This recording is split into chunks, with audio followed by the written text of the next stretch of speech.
And let's bring you up to speed on the latest developments from the Israel-Hamas war. We understand a family has been blown up in Israeli strikes in Rafah, killing the entire family of 12, including children, as hundreds of Palestinians die and are wounded in overnight bombings. The UN Special Rapporteur on Human Rights in the occupied territories, Francesca Albanese, says she never thought they would witness mass starvation as is being witnessed in Gaza. She says children are dying fast and warns that adults will follow before the world's eyes. The World Health Organization has called attention to an increase in hepatitis A cases in Gaza, in mainly the central areas, and Rafah Governorate in the south. The virus is mainly spread when an uninfected and unvaccinated person ingests food or water contaminated with the feces of an infected person. The UN says flooding has been reported across different parts of the Gaza Strip due to extensive infrastructure damage, destruction, and huge clogging of sewage system and wastewater. Rainwater lagoons have been contaminated with wastewater, and several lagoons are at risk of flooding if rainfall intensifies.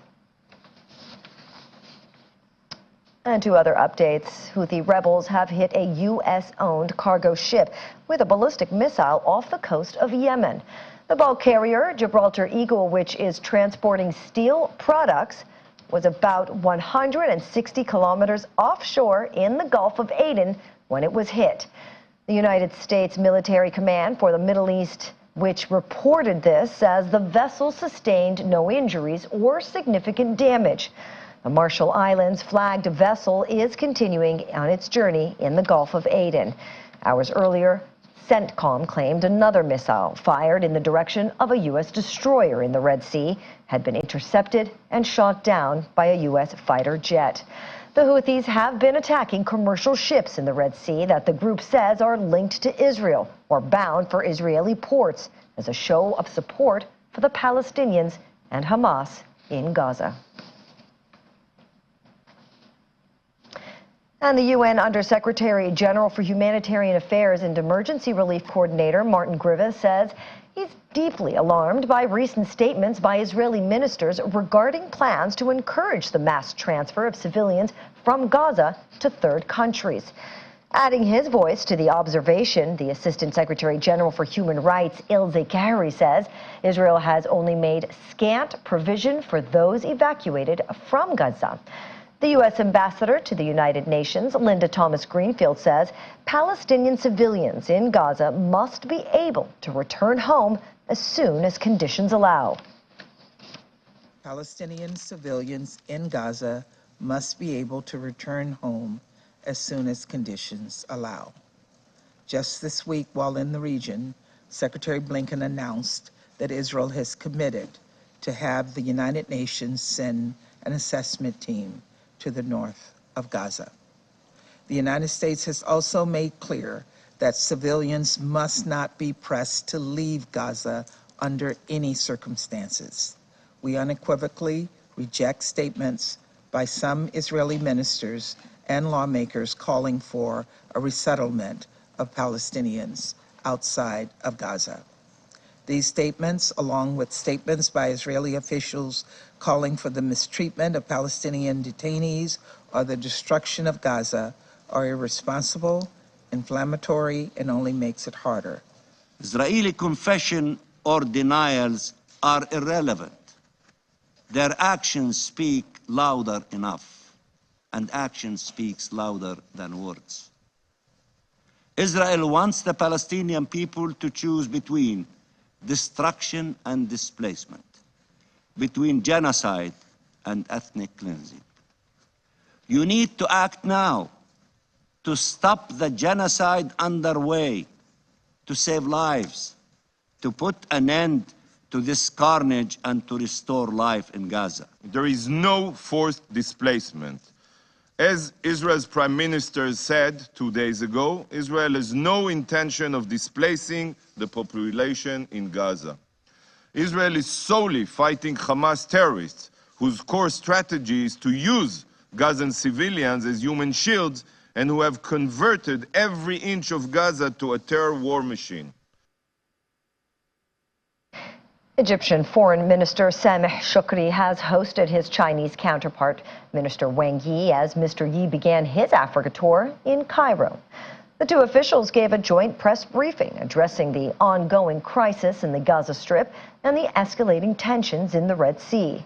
Mr. Shoukry called for an immediate ceasefire in the conflict between Israel and Hamas, rejecting the displacement of the Palestinian population in Gaza. He also urged for an extensive aid provision to alleviate the dire situation. Wang Yi, on his part, expressed that China is deeply concerned about the recent escalations of violence in the Red Sea between Yemen's Houthis and the U.S. and UK. Over the next few days, Mr. Yi is expected to visit Tunisia, Togo, and Côte d'Ivoire. Mauritania says it fully supports the declaration made at the NAM summit holding in Uganda on Palestine. At the meeting, the representatives of the organization's member states supported a proposal to finalize their declaration on the Palestinian issue, first adopted in 2019 at the 18th NAM summit, to take into account the latest conflict escalation. As you know, as also it has been mentioned, we had an extensive discussion on the document. We have, I think, the same document. It should be open for some technical or some update on the technical aspects. I want just to focus on the political declaration on the issue of Palestine. I think we agreed on this political declaration during our meeting in New York, and we raised 3 points who has been mentioned by a Palestinian delegation, and we fully support this declaration, and I can assure you also our full support of our delegation, and we wish you all the success for the Uganda 19th summit of the NAM. The United Nations Secretary General Antonio Guterres is once again calling for the immediate release of all hostages in Gaza, indicating that nothing can justify the killings and kidnapping of civilians.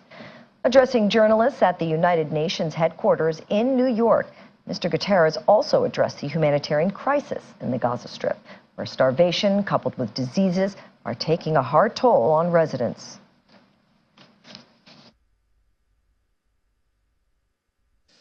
I once again demand the immediate and unconditional release of all hostages. In the interim, they must be treated humanely and allowed to receive visits and assistance from the International Committee of the Red Cross. The accounts of sexual violence committed by Hamas and others on October 7th must be rigorously investigated and prosecuted. Nothing can justify the deliberate killing, injuring, and kidnapping of civilians or the launching of rockets towards civilian targets. At the same time, the onslaught on Gaza by Israeli forces over these 100 days has unleashed wholesale destruction and levels of civilian killings at a rate that is unprecedented during my years as Secretary General. And the vast majority of those killed are women and children. Nothing can justify the collective punishment of the Palestinian people.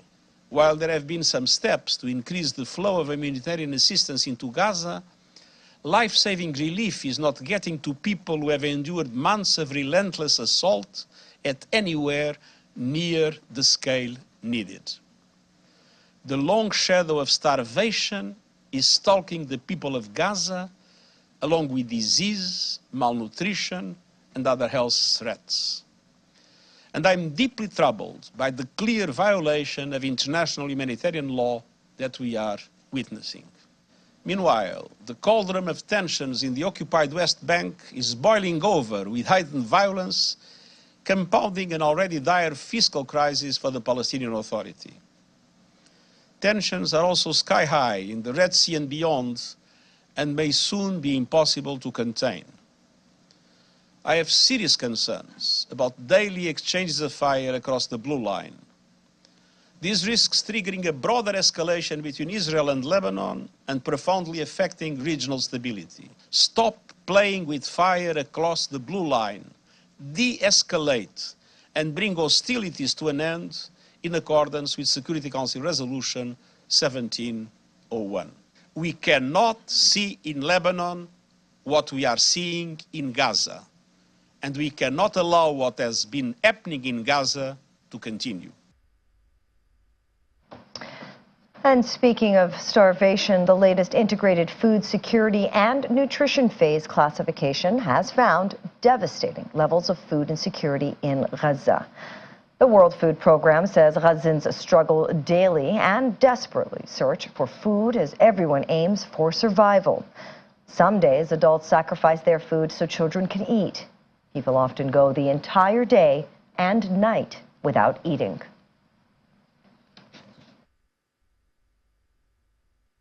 WFP has been working with partners and communities to deliver food as quickly as possible and as many people as possible, and also supporting local shops, bakeries to operate. So far, we've reached around 1.4 million people with food, but everyone in Gaza is hungry. We're exploring all possible solutions, but none are sufficient in the face of obstacles. There are people starving in areas, and we are not able to give basic food for. The needs are rising faster than we are able to respond. We need to be able to bring in more supplies, and we need safe access to reach people everywhere in Gaza, not just those who are close to the borders. We need a long-lasting ceasefire to stop the suffering. And the latest data from Gaza, according to international organizations, shows everyone in Gaza is hungry. And each day is a desperate search for food. Both adults and children go hungry.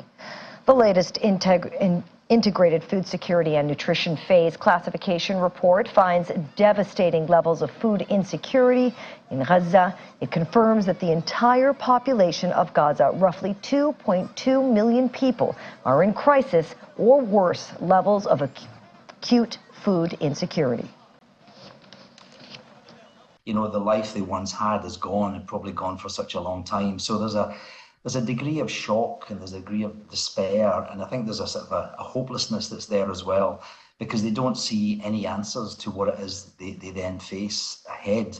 I mean, it's amazing also that the resilience and the sort of steadfastness of some of these colleagues who have been in that situation, who have come to the south fleeing as a displaced person, but still turning up to do work. You know, 146 UN colleagues are killed, others have lost parts of their families, yet they still deliver. And then you've got this whole idea of, you know, it's not as though you're running away to safety, because where you are right now is unsafe. Where you are right now is getting more and more cramped and crowded. So what we've got is a situation where I would say the key issues for us is better shelter, more food supplies, better water and sanitation, sewage situation, and the health needs. And, you know, at the same time, there's a lot of protection concerns there, you know, gender-based violence, you know, child protection issues, there's a lot of unaccompanied children. I think all of those issues are there. And then also we need ourselves as humanitarians, we have to have the ability to do that work. So that means protection for us as well, which means having good communication systems, having the ability to move around, and the deconfliction in terms of our humanitarian movements are actually safeguarded. And unfortunately, that hasn't been the case today. There's been a number of incidents. So we're trying to bring in more trucks. Yesterday we had 200 trucks, which is the most we've ever had, crossing into the Rafah. There's nothing coming in from the north, it's all coming in from the south. So we're trying to serve the population. We know there's probably all of the population of 2.2 million needs some assistance of some kind. And I'd like to bring in a former Christian Zionist, Pamela Ngubane, who joins us from South Africa. Welcome to the program, Pamela. Good evening, and thank you for having me. With my first question, I want to provide a bit of context, if you will. I want to know if you can help explain, in a condensed version, how the attack by Hamas on October 7th really fits into a broader context of the Israeli-Palestinian conflict. The attack of October the 7th is a response to Israel's illegal blockade of the Gaza Strip, its 75-year occupation of Palestinian territory, in complete violation of the already very unfair and colonial partition of the land of Palestine by the United Nations of 1947-48. And it's a response to the Nakba, which saw mass displacements of Palestinian people, resulting in the vast majority of Palestinians living in exile, growing up in exile, dying in exile, not being allowed to return to their land, while the state of Israel allows Jews from anywhere in the world to come to Israel and automatically become citizens, facilitates them building settlements in Palestinian land, even in the Palestinian land, which under the Oslo Accords is supposed to be part of the Palestinian state in the two-state solution. So October the 7th is a response to all these atrocities and injustices that the Palestinian people have been suffering while the world watches. Thank you for that brief and concise explanation. We recently heard, as you saw just now, Secretary General of the United Nations, Antonio Guterres, emphasize that the collective punishment of the Palestinian people cannot be accepted. In your view, what are your thoughts on that? The collective punishment of the Palestinian people is an extension of the dehumanization campaign that Israel has been running ever since the Balfour Declaration. So Israel has the support of the United States, the United Kingdom, as well as the European Union. If you read the Balfour Declaration, Lord Balfour says that nothing must be done by the Zionists to prejudice the religious and civic rights of the non-Jewish population of Palestine. So already the Palestinian people at that time had been reduced to non-Jews, just the same way as Black people in South Africa were reduced to non-whites or non-Europeans. So in the colonial mind, there has to be two things that happen simultaneously.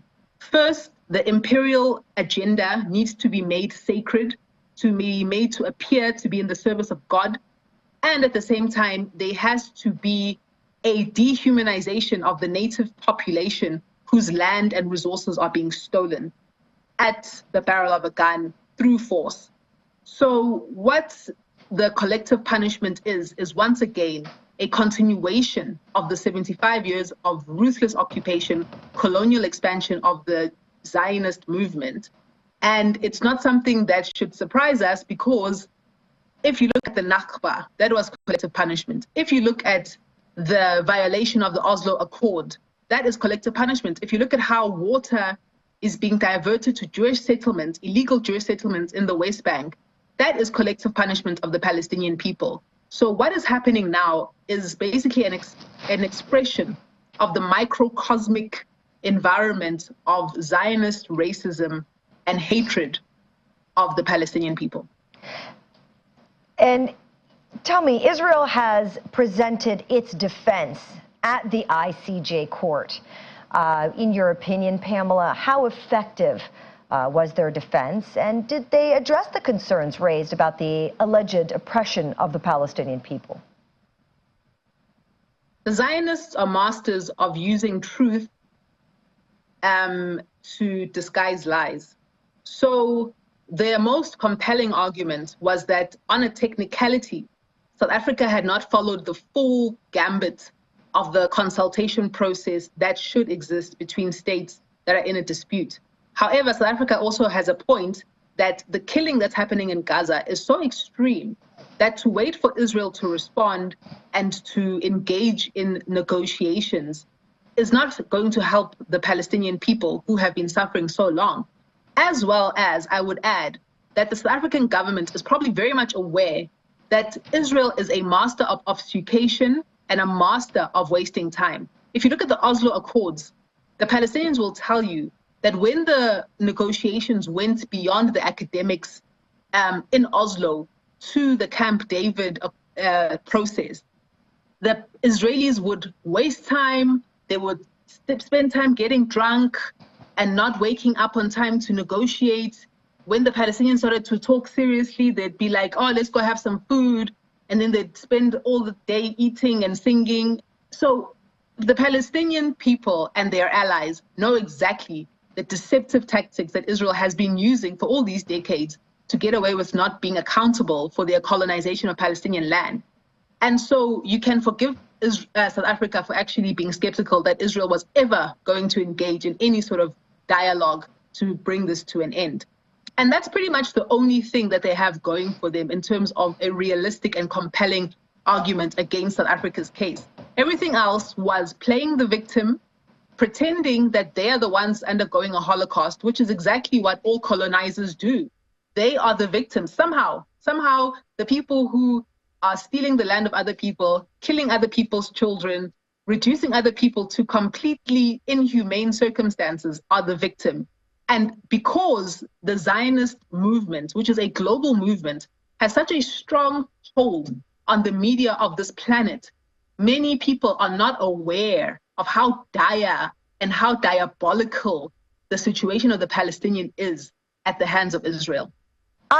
I feel like I want to ask you about your personal story right now, because you were one of those people, were you not?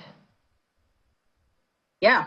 In 3 minutes, tell me a little bit about your personal journey, what you thought and what you know now.